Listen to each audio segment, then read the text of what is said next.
Ada dua jalan atau dua cara. Yang pertama, membuktikan kebohongan-kebohongan para mualaf yang memberikan pernyataan keliru tentang kekristenan. Yang kedua, memberitahukan kebenaran-kebenaran Kristus sehingga semakin tersebarlah karya kasih Kristus itu. Kita bukannya menjadi penghalang atas cahaya Kristus kepada semua bangsa, tetapi membantu cahaya itu sampai kepada lebih banyak orang. Dua cara untuk terlibat dalam karya keselamatan yang Kristus sudah tunjukkan. Para sahabat, pace bene, masih di mea culpa. Semoga kita sehat-sehat saja dan dengan kehadiran video ini kita semakin sehat dan bersemangat, bukan malah mengurangi mood yang sudah dibangun secara positif pada hari ini atau kapanpun kita menonton video ini. Kalau mau subscribe boleh juga, kalau mau subscribe, kalau mau share bisa juga. Terima kasih banyak sudah menonton. Oke, di awal saya sudah memberikan semacam clue tentang mau kemana arah video ini. Saya membuat video beberapa kali, banyak kali malah, dan berbagai intensi. Maksudnya berbeda-beda. Ada yang cukup berani menurut saya membahas yang bukan wilayah saya, ada yang sangat membosankan membahas tentang kita. Tetapi kalau dibuat garis besar ada dua hal. Yang pertama, membuktikan kesalahan yang orang lain buat. Katakanlah kesalahan. Sebenarnya siapalah kita. Tetapi apa yang menurut kita tidak tepat kita katakan. Begitu, sejauh kita tahu apa itu yang benar. Itu salah satu cara. Dan cara ini sangat laris, sangat diminati orang, sekurang-kurangnya di media sosial. Membuktikan kesalahan. Kalau mau lebih spesifik lagi, membuktikan kekurangan para kekeliruan atau kesesatan yang dikatakan oleh para mu'alaf secara lebih spesifik, yang mau mengurangi kredibilitas dari ajaran kekristenan, membuat orang semakin tidak percaya pada ajaran kekristenan. Ada orang yang melakukan ini dan kita mau mencoba menunjukkan kekurangan semacam ini. Itu cara yang pertama untuk mau lebih mewartakan keselamatan dari Kristus. Cara yang kedua adalah dengan mengatakan kebenaran-kebenaran tentang Kristus itu sendiri.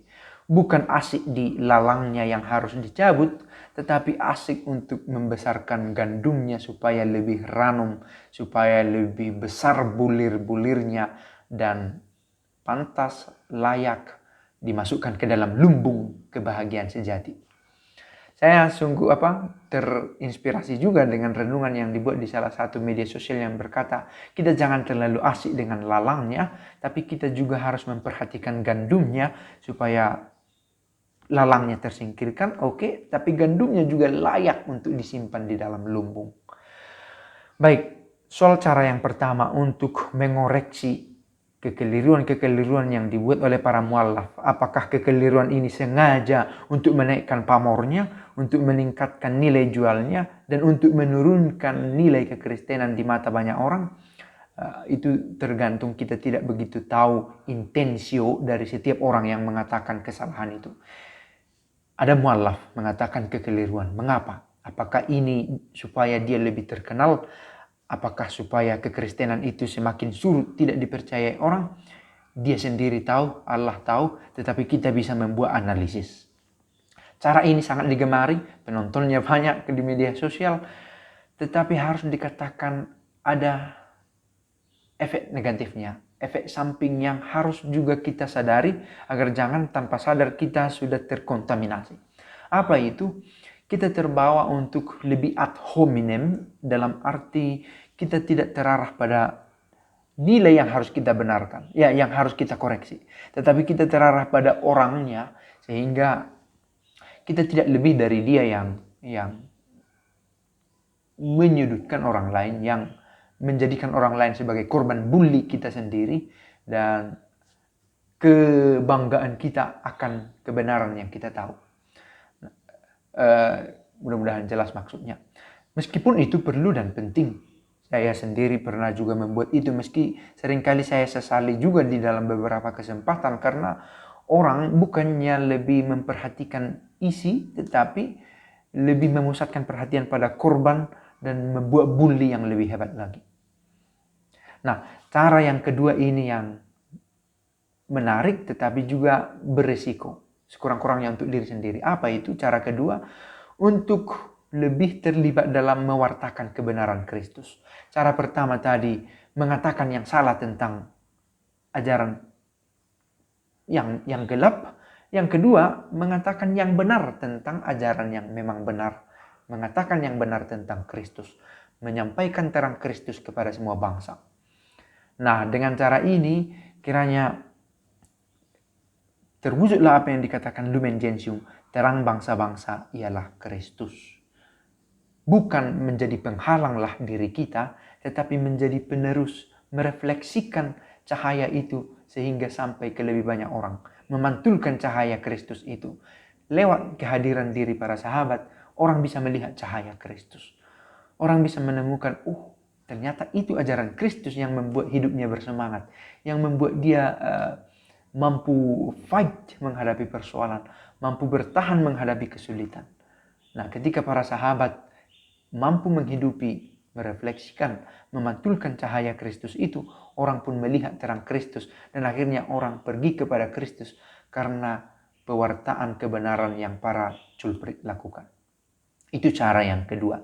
Tetapi ini juga tidak lepas dari risiko, tantangan, kesulitan. Sebagaimana yang pertama tadi. Yang pertama tadi, orang lebih cenderung asyik menyalahkan yang salah tetapi tidak fokus pada apa yang benar. Itu risikonya.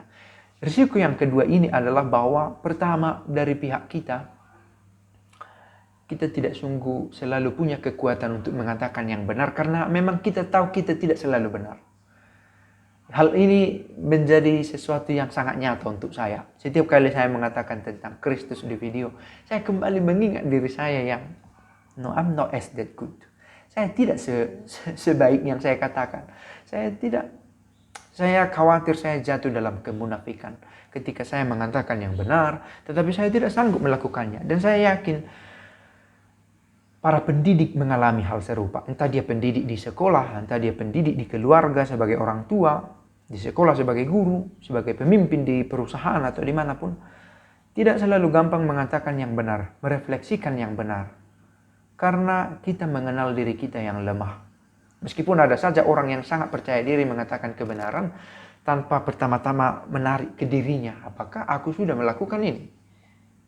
Apakah aku sudah menghidupinya pertama-tama lalu kemudian mengatakannya kepada orang? Maka masuk akal yang dikatakan oleh Fransiskus, sejauh saya tahu pernah dikatakan begitu.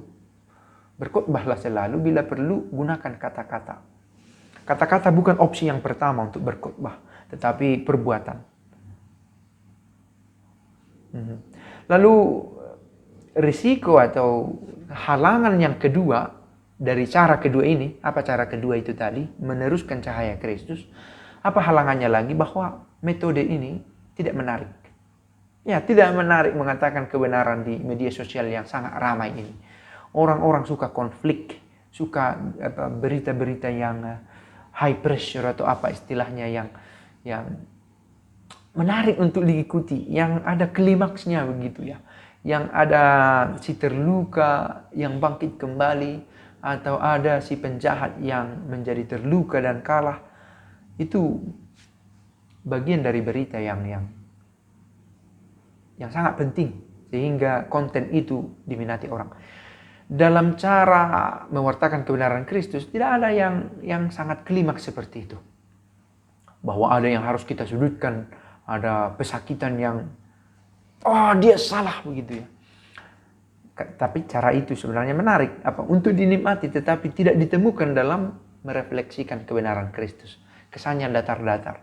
Meskipun ada orang yang saya duga memang karena talenta dan latihan bisa menunjukkan kebenaran Kristus dengan cara yang menarik tanpa melukai perasaan orang lain. Lewat humor misalnya, lewat kisah-kisah, lewat pewartaan-pewartaan yang menarik dengan metode-metode yang bisa diterima oleh banyak orang. Nah, saya mau fokus dengan cara yang kedua ini bukan karena alasan yang hebat-hebat, tetapi karena bacaan yang saya baca sedikit pada hari ini. Siapakah ibuku? Siapakah saudaraku? Nah, kita akhirnya sampai pada pendasaran biblis ini. Ibu dan saudaramu menunggu di luar, kata orang-orang. Tetapi apa jawab Yesus? Siapakah ibuku, siapakah saudaraku? Dia bukan untuk menegasi kehadiran saudara dan ibu itu, tetapi dia ingin memberikan penegasan siapa saja yang dekat dengan Yesus adalah dia yang melakukan karya Bapakku di surga, yang melakukan perintah Bapakku di surga. Dialah ibuku, dialah saudaraku. Dialah yang terlibat dalam meneruskan karya keselamatan Kristus itu, yang merefleksikan, memantulkan terang Kristus kepada banyak orang. Saya juga membaca satu renungan tadi yang hebat menurut saya. Ritual-ritual yang bagus di gereja, kalau hanya itu tidak cukup untuk membuatmu selamat. Kalau hanya untuk menolong orang lain karena kasihan, karena sedih, juga tidak cukup untuk menyelamatkanmu. Dikatakan begitu. Kalau hanya mengerti dogma-dogma ajaran teologis semata, itu juga tidak menyelamatkanmu. Tetapi sikap mau berlutut di hadapan salib, mau merendahkan diri, dan menunjukkannya dalam perbuatan sehari-hari, sepenuh hati, dia ada di jalan yang benar untuk selamat. Semoga kita sanggup untuk melakukan yang baik, benar, merefleksikan terang Kristus bahkan dalam kelemahan kita. Mea culpa. Kita tidak mau bersahabat begitu saja dengan kesalahan kita, tetapi kita mau melihat kesalahan itu sebagai bagian dari perjalanan kita menjadi lebih baik. Membenahi diri hari demi hari. Pace e bene.